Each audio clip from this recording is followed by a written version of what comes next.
बांग्लादेश और हिंदुस्तान के ताल्लुकात इंतहाई कशीदा है और हिंदुस्तान के जानिब से बांग्लादेश के अंदर दखल अंदाजी के कई वाक़ियात सामने आए, जिस पर बांग्लादेश के आवाम और हुकूमत में काफ़ी गम और गुस्सा पाया जाता है।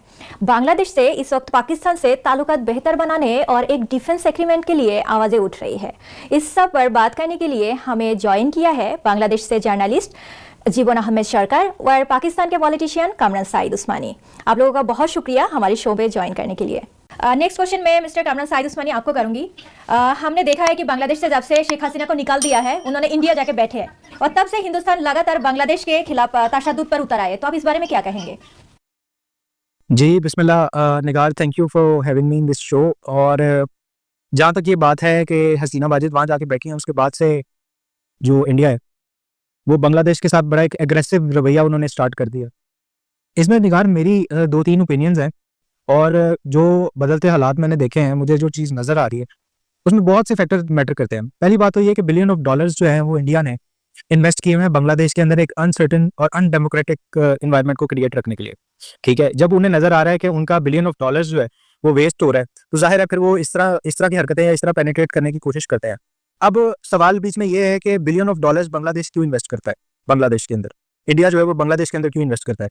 जैसे अभी जीवन भाई ने बताया, मैं इस बात को सेकंड करूंगा कि जो सिलीगुड़ी कॉरिडोर है ना, जो जियोग्राफिकल लोकेशन है बांग्लादेश की इस टाइम पे, वो आता है सिलीगुड़ी कॉरिडोर चिकन नेक के ऊपर। आप देखें ना, साथ ही तो तकरीबन इंडिया की 7 सिस्टर स्टेट्स है और बहुत सारे न्यूज़ आर्टिकल से ये भी पता चलता है कि जो ये 7 सिस्टर स्टेट्स हैं, यहाँ पे इनका न्यूक्लियर प्रोजेक्ट्स बहुत ज़्यादा ये ऑपरेट कर रहे हैं इन 7 सिस्टर स्टेट्स में। तो मेरे ख्याल से इंडिया ये समझता है कि अगर बांग्लादेश इनके हाथ से निकल जाता है और प्रॉपर्ली डेमोक्रेटिक गवर्नमेंट बांग्लादेश में आ जाती है जो अनस्टेबल ना हो, तो फिर जो है वो टफ टाइम हो सकता है इंडिया के लिए, क्योंकि जाहिर है ये अपने न्यूक्स वहाँ पे ऑपरेट कर रहे हैं, ये अपना सारा सिस्टम वहाँ पे रख के बैठे हैं। अगर बहुत ज़्यादा दबाव इन सिलीगुड़ी कॉरिडोर के ऊपर इंडिया में आ जाता है तो फिर इनके लिए मुश्किल हो जाएगा बाकी जगहों पे, खासतौर पे कश्मीर हो गया, बाकी एरियाज हो गए, और 57 के करीब जो फ्रीडम सेपरेटिस्ट मूवमेंट्स इंडिया के अंदर अपनी चल रही हैं, उनको जो है कंट्रोल करना इनके लिए बड़ा मुश्किल हो जाएगा, क्योंकि इन्हें एक स्पेशल प्रोटेक्शन जो है वो सिलीगुड़ी कॉरिडोर को देनी पड़ेगी। और वैसे भी इंडिया का एक रवैया तो ये रहा है, जिस तरह की इनकी हिंदू बनियों की जो एक आइडियोलॉजी है, अखंड भारत आइडियोलॉजी, जिससे सारे वाकिफ है, उसमें वो चीज़ इन लोगों को एनकरेज करती है इस चीज़ के ऊपर के इर्द गिर्द के जितने ममालिक है इनको खत्म करके इनके अंदर हिंदू रियासतों को के क्याम को अमल में लेके आया जाए। खासतौर पर आपने एक टर्म सुनी होगी बांगा भूमि के नाम से। तो बांगा भूमि जो है वो इनके लिए एक बहुत बड़ा जो है मिशन है, और ये लोग समझते हैं कि बांग्लादेश जैसे मुल्क को जो है वो खत्म करके एक हिंदू रियासत का क्याम जो है वो अमल में लाना चाहिए। इस हवाले से इन लोगों ने बिलियन ऑफ डॉलर जो है वो बांग्लादेश के अंदर इन्वेस्ट किए। बांग्लादेश की जनरेशन को गलत हिस्ट्री दिखाई गई, 71 के हवाले से बहुत से चीज़ों के हवाले से गुमराह किया गया। तो लेकिन अब इनका जो प्रोपोगेशन है अचानक जब फूटी, शेख हसीना ने इन चीज़ों को कंट्रोल किया हुआ था। जो इंडिया का नैरेटिव था वो बहुत अच्छे तरीके से वो लोग प्रमोट कर रहे थे बांग्लादेश के अंदर। जैसे ही शेख हसीना दी, इनके पास बगल बच्चा पाकिस्तान में कहा जाता है और कोई रह नहीं गया बांग्लादेश के अंदर, इसीलिए उन लोगों ने वहाँ पे पनाह भी दी हुई है इसको, शेख हसीना को।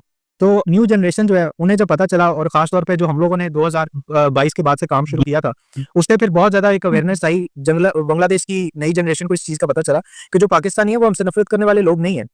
जीवन साहब भी मेरे पास मेरे घर में आए थे, इनको याद होगा कि हम लोग बड़े अच्छे तरीके से मिले और हम लोगों का एक कॉमन स्टांस था कि हम लोग बैठे और हम पाकिस्तान और बांग्लादेश के रिलेशंस को बेहतर करें, जो गलत फहमी है उनको दूर करें।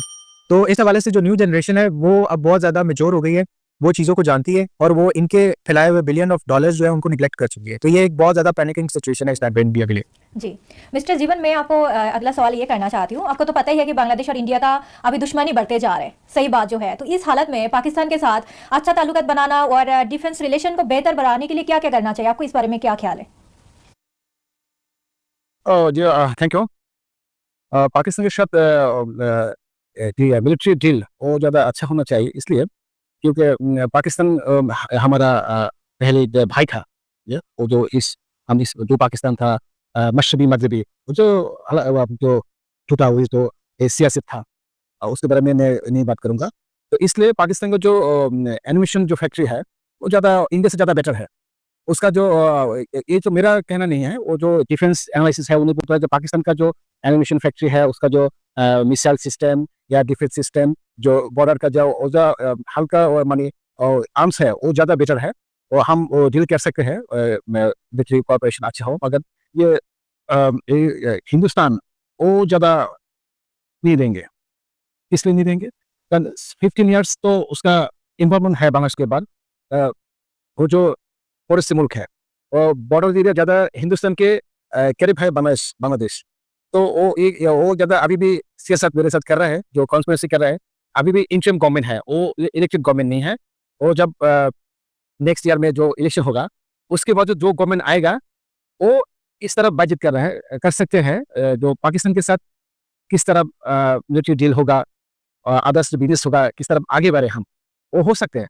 मैंने बोला अभी भी इंडिया का कहीं जो टेलीविजन है, उन्होंने प्रोपेगेंडा इस तरफ फैली कि यूनुस ने ज़्यादा आर्म्स पाकिस्तान के तरफ इंपोर्ट किया, इतना हथियार क्यों भाई? आपका हिंदुस्तान हमारे सबकी जान करेंगे आप, इसलिए आप पाकिस्तान से आप एयर डिफेंस खरीद रहा है, आप मिसाइल खरीद रहा है, आप ज़्यादा जो स्ट्रॉन्ग जो आर्म्स है वो आप इंपोर्ट कर रहा है क्यों भाई?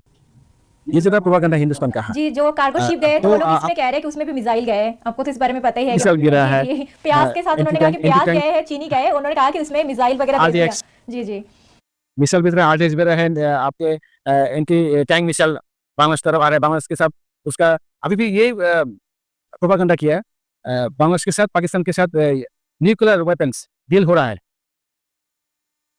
ये हिंदुस्तान का प्रोपेगेंडा है। तो हम ये चाहते हैं जो गवर्नमेंट आए, जो BNP जो कोalition गवर्नमेंट जो भी आए इलेक्शन के बाद, हम चाहते हैं कि हमारा भाई है, पाकिस्तान भाई है, मुस्लिम है, ज़्यादा ताकतवर कंट्री है, जो जितना मुस्लिम कंट्री है पाकिस्तान के साथ न्यूक्लियर जो बोलते हैं एटम बम है, कोई मुल्क के पास ये नहीं है। जो इसलिए पाकिस्तान के साथ हमारा रिलेशन अच्छा करना चाहिए। वो क्या बोल रहा है, हमारा हिंदुस्तान क्या बोल रहा है, क्या साजिश कर रहा है, क्या कंस्पिरेसी कर रहा है, इसके हम मुड़ के नहीं देखेंगे। जी जी, सही कहा आपने, ऐसे ही होना चाहिए। ऐसे 15 इयर्स तो ये पाकिस्तान के 15 इयर्स के 50 इयर्स से पाकिस्तान के साथ कोई अच्छा ताल्लुकात नहीं रहा। तो अभी हमें सबको महसूस ये हो रहा है कि जाहिर सी बात है हम दोनों एक थे। हमें मैं एक बात बोलूँ, मैं 1 मिनट, मैं फिर उसमें मैं ये मेरे पास ये मैसेज आया है, पाकिस्तान वीसा जो पाकिस्तान के जो सिटीजन वो जब बांग्लादेश आएंगे उसके लिए सिक्योरिटी क्लियरेंस क्यों भाई?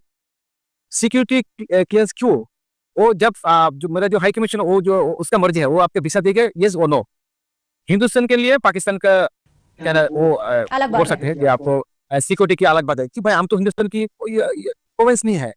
आपको क्यों आपके कहने पर हसीना वाजिद रिजिम ने इसके इम्प्लीमेंटेशन किया है। जब पाकिस्तान का कोई सिटीजन बांग्लादेश आएंगे अभी भी होम मिनिस्ट्री की तरफ से सिक्योरिटी क्लियरेंस उसका देना पड़ेगा क्यों भाई? जी, अभी तो ये फिलहाल खत्म कर दिया अच्छा है। नहीं, हार्मफुल। जी, अभी ये खत्म कर दिया है, तो ये तो अभी भी उच्चोर क्या है, अभी भी आपको जो प्रोडक्ट है पाकिस्तान के जो प्रोडक्ट है उसको ना रेड जोन में डाल दिया, रेड जोन अभी भी इस तरफ रिमूव किया इंटरिम गवर्नमेंट ने। अच्छा किया, ये अच्छा किया। फिर यूनिवर्सिटी में, ढाका यूनिवर्सिटी में भी एडमिशन के लिए स्टूडेंट को वो जो पहले रेस्ट्रिक्शन था जी। वो भी उज्जवल किया, वो भी उज्जवल अभी किया भी 2 मुल्क के स्टूडेंट पढ़ सकते हैं।